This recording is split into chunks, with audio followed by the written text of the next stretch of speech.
There's basically nothing that Hollywood loves more than a sequel, because when an original movie is a huge hit, simply giving the audience more of what they dug the first time is as low risk as filmmaking gets. But then there are those that no one really expected to happen, which is absolutely the case with the upcoming movies we're about to discuss. I'm Ewan, this is What Culture, And here are some upcoming movie sequels we still can't believe are actually real. First up, The Social Network Part 2. David Fincher's The Social Network is one of the most acclaimed films this side of 2000, taking the story of Facebook's creation and morphing it into an almost Shakespearean tragedy anchored by Aaron Sorkin's incredible script, a cracking ensemble cast, and a banger score composed by Trent Reznor and Atticus Ross of Nine Inch Nails. It seemed like a pure one-off, but Sorkin has periodically mentioned his interest in producing a sequel which charts Facebook's development beyond the mid-2000s endpoint depicted in the original film. In fact, in 2020, Sorkin said he'd only write the sequel if Fincher returned as director. But back in June, The Social Network Part 2 was officially announced, with Sorkin set to return as both writer and as director. Sorkin's script has reportedly been adapted from the Wall Street Journal's 2021 series of articles, The Facebook Files, and will chronicle how Facebook has shaped the world, including influencing the 2020 US presidential election. Jeremy Allen White, Mikey Madison, and Jeremy Strong are all circling the project, with a Hollywood Reporter saying that Strong could step in to replace Jesse Eisenberg as the Zuck, which is quite odd to me, given that, I don't know, Jeremy Allen White has maybe a bit more of a resemblance, but let me know what you all think down in the comments. While it is a shame that Fincher isn't back in the director's chair, Sorkin is obviously a more than capable filmmaker in his own right, who could very well deliver a worthy follow-up. Just look at Molly's Game if you need any proof. Next up, Meet the Parents 4. Hey, you.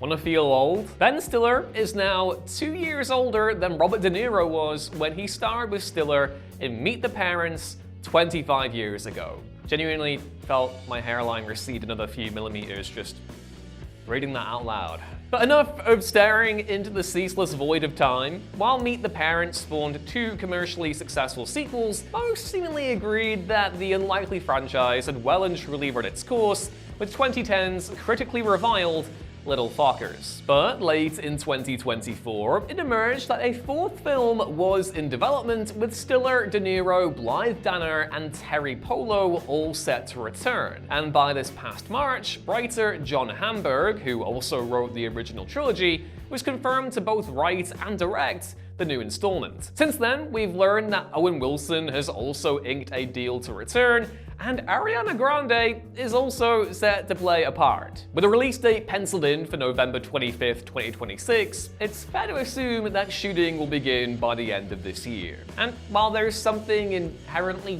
fun about seeing Stiller's Greg Focker now thrust into the De Niro role this many years later, it remains to be seen whether or not this setup can actually support the 4th entry into a franchise which some believe only ever had the comedic juice for just a single film. Next on the list, Sorority Row 2. 2009's Sorority Row, a remake of the 1982 slasher film The House on Sorority Row, was largely panned by critics, yet turned a modest profit at the box office. And while this might have led some to expect a sequel to be quickly churned out within a year or two, it never actually came to pass. Hardly the most surprising outcome in the world, but I digress. What is surprising, though, is that back in April, original writer Josh Stolberg declared that Sorority Row 2 is happening, even posting a makeup test with actress Leah Pipes, who played the ill-fated Jessica Pearson in the first film, on social media. Stolberg added that once his current project has wrapped shooting, he intends to sit down with Lionsgate to get the wheels turning on the sequel. As for how Jessica will be back despite very explicitly dying in the 2009 movie, well, Stolberg said that, quote, "It'll all make sense in the end." Question and fate that we've all been thinking about for the past, 16 years, absolutely. Either way, considering that slasher nostalgia is basically at an all-time high right now, there's probably no better time for Sorority Row 2 even if you expected it to be happening almost 2 decades after the original came out. Turning to animation now, it's Coco 2. Two-time Oscar winner Coco is Pixar's most commercially successful original movie of the past decade, and simply one of their better recent movies, full stop. And yet, it felt like such an obvious standalone, one-off, closed-off project without a whole lot of sequel potential. It told its heartwarming story about mortality, and then, in itself, kind of passed on. But because Disney doesn't know the meaning of the word restraint, of course, they recently confirmed that Coco 2 was in development for a planned theatrical release in 2029, with Lee Unkrich and Adrian Molina set to return as co-directors. While it's at least a relief to know that the lead creatives behind the original movie are back in the saddle, few will accept that this sequel exists out of pure creative necessity, especially considering that Pixar's sequel output over the past decade has rarely risen above that was pretty fun, I guess. It seemed far more probable that Pixar would forge ahead with a more obvious sequel like Inside Out 3. Yet, considering that Coco made over 800 million big ones in 2017, the Mouse House evidently feels like they're leaving a lot of money on the table by not exploiting this IP for another go-around. Next up, a belated Will Smith sequel, I Am Legend 2. Considering that the Will Smith starring post-apocalyptic horror film I Am Legend grossed almost $600 million back in 2007, there was always going to be interest in a follow-up, even though Smith's protagonist, Dr. Robert Neville, kind of, exploded at the end. As early as 2008, a prequel was in development which would have allowed Smith to return. But by May 2011, original director Francis Lawrence revealed that the project was no longer being worked on. Various attempts were made to get another I Am Legend up and running in the decade that followed, until I Am Legend 2 was officially announced in 2022, with Smith set to reprise his role alongside Michael B. Jordan and Akiva Goldsman returning to write the script. Here's where things get a little bit interesting though. It will be a direct sequel to the original film, which follows on from its alternate ending where Neville actually survives. It's certainly an odd move to ditch the existing continuity, which most casual viewers have actually seen, in favor of an, admittedly superior alternate ending only a small portion of people are even aware of. However, Warner Bros. Likely considers it far less of a financial gamble than making the movie without Smith at all. Like, dude still has the juice. Stephen Caple Jr. of Creed 2 fame is currently in the mix to direct the sequel, and while we haven't heard much about I Am Legend 2 over the past year, Smith did confirm that Michael B. Jordan won't be playing his son, but rather the leader of a new human settlement in Connecticut. As an on-the-record I Am Legend defender, I'm pretty excited for this one. Here's hoping it gathers more momentum over the coming months. Requels, watch out, Scary Movie 6 is about. There's no denying how iconic horror comedy franchise Scary Movie is, but it's also fair to say that the series well and truly ran itself into the ground with a glut of dubious sequels, culminating in 2013's universally panned Scary Movie 5. 5 movies and almost $900 million in box office receipts was a good run, honestly, and for more than a decade, it seemed like the franchise had just run its course. But in April 2024, Scary Movie 6 was announced, with the Wayans brothers later confirmed to be reuniting to develop the new film, which is currently set to release on June 12th, 2026. Yeah, while there's considerable nostalgia for the earlier Scary movies in particular, Scary Movie 6 is nevertheless surprising given that the spoof genre is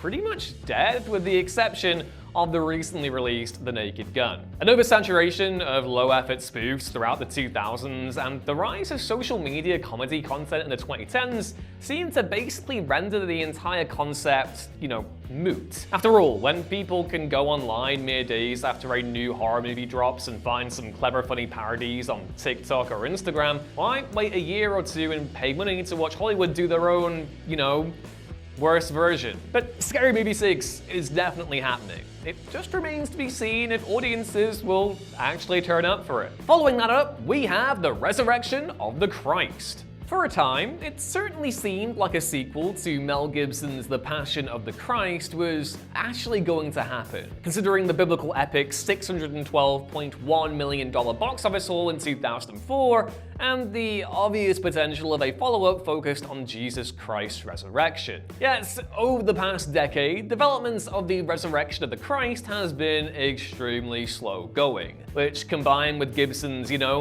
radioactive reputation in Hollywood, seemed to torpedo most possibility of the sequel ever actually coming to fruition. But by 2024, Gibson had a script locked down and was busy scouting locations in Europe. While earlier this year, he confirmed that Jim Caviezel, who himself is not without controversy either, would be reprising the role of Jesus with the help of digital de-aging technology. This sure sounds like a film that needs to be made. Though Lionsgate is set to distribute the sequel, there's no word yet on a release date, but considering that pre-production has finally ramped up, it wouldn't be surprising if shooting started by the end of the year. For the better part of 20 years, this truly seemed like a sequel destined to be trapped in development hell forevermore, and yet it now finally seems to be coming together, for better or for worse. The search for more money has begun, with Spaceballs 2 now in development. Mel Brooks's hilarious 1987 Star Wars spoof Spaceballs wasted no time at all angling for a sequel, given that the movie itself literally name drops a potential follow-up, Spaceballs 2, The Search for More Money. While obviously more of a tongue-in-cheek gag than a serious suggestion, Spaceballs' enduring popularity has ensured consistent audience interest in another movie actually getting made. But after more than 35 years without much forward movement, and Brooks now being well into his late 90s, the legend, it seemed like the window of opportunity had closed. But in June 2024, Spaceballs 2 was officially announced with Brooks set to produce alongside Josh Gad, while John Greenbaum will go and direct. As of this past June, the sequel was confirmed for a theatrical release by 2027. And most unexpectedly, Bill Pullman, Rick Moranis, and Daphne Zuniga will return in the roles of Lone Star, Dark Helmet, and Princess Vesper respectively. Incredibly, despite his advanced age, Brooks will also reprise the roles of Yogurt and President Scroob in some capacity too. In terms of new cast members, Lewis Pullman, Bill Pullman's actual son, will play Lone Star's son, Starburst, while Keke Palmer will play a character called Destiny, and Gad will also appear in an undisclosed role. While it remains to be seen if Spaceballs 2 can defy the tendency for belated comedy sequels to disappoint, the fact it's happening at all, with Brooks alive and kicking at 99 no less, is a most unexpected and welcome outcome. A Tarantino sequel without Tarantino? The continuing adventures of Cliff Booth. Quentin Tarantino has been largely sequel-averse throughout his filmmaking career,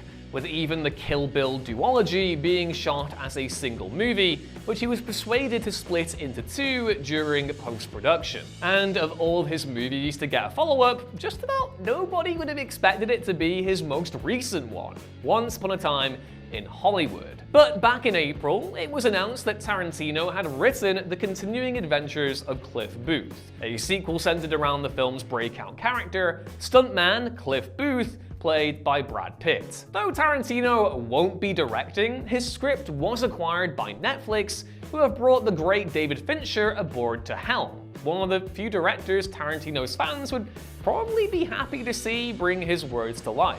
Furthermore, Leonardo DiCaprio is expected to reprise his role as Rick Dalton in cameo form, while the rest of the cast includes Elizabeth Debicki, Scott Caan, and Yahya Abdul-Mateen II. Shooting is expected to last through the second half of 2025, hopefully meaning it releases by the end of 2026. But honestly, the fact this exists at all though, with one of the greatest directors not called Quentin Tarantino calling the shots, is absolutely wild. But also, David, come on, after this, crumb of Mindhunter Season 3, perhaps? And finally, isn't it scary? And here we have a genre-hopping sequel that about nobody saw coming. 2019's Rebel Wilson starring Isn't It Romantic was a refreshingly meta spin on the typical rom-com formula, yet also a movie that pretty much came and went in record time without making much of a dent at all. That is to say, nobody expected a follow-up, and definitely not one like this. In May 2024, New Line Cinema was said to be in early development of comedy sequel Isn't It Scary?, which would be lampooning the horror genre in much the same fourth-wall breaky manner that the first film did with the rom-com genre. At present, it isn't actually clear if Rebel Wilson will return in the lead role or who will direct, though April Prosser, the writer behind Look Both Ways, has been tapped to pen the script. We've not heard anything further about the sequel since its announcement over a whole year ago, but it's absolutely a follow-up that not a single solitary person would have had on their bingo card. Considering how few horror comedies we get these days, there's definitely an appetite for more of them, so here's hoping this one ends up being good.